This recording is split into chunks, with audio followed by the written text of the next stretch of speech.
विधानसभेत प्रश्न लावण्यासाठी नेत्यांच्या एजंटकडून पैशांचा व्यवहार, परिणय फुकेंची विधान परिषदेत खळबळजनक माहिती. परिणय फुके संबंधित ऑडिओ क्लिप गृहमंत्र्यांकडे देणार.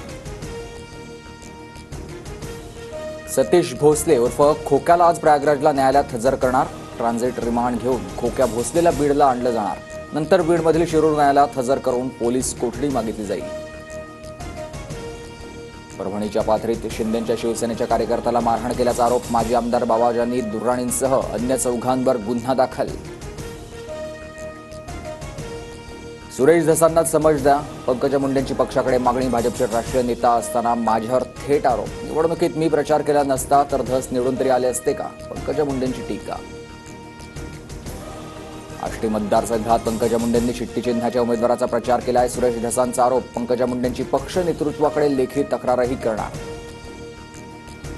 धनंजय मुंडेंच्या राजीनाम्यानंतर अन्न आणि नागरी पुरवठा खातं अजितदादा स्वतःकडेच ठेवणार. पक्षांतर्गत वाद वाढू नये यासाठी अजितदादांचा निर्णय. सूत्रांची माहिती. नागपूर जिल्हा बँक आता राज्य सहकारी बँकेच्या ताब्यात. राज्य सहकारी बँकेची 3 वर्षांसाठी प्रशासक म्हणून नियुक्ती. नागपूर जिल्हा बँकेची आर्थिक स्थिती मजबूत करण्यासाठी निर्णय. स्वारगेट लैंगिक अत्याचार प्रकरणात जलद गतीने आरोपपत्र दाखल करण्यासाठी पुणे पोलिसांचे प्रयत्न सुरू. आरोपीला कठोर शिक्षा करण्यासाठी विशेष सरकारी वकिलांची नियुक्ती करण्याचा निर्णय.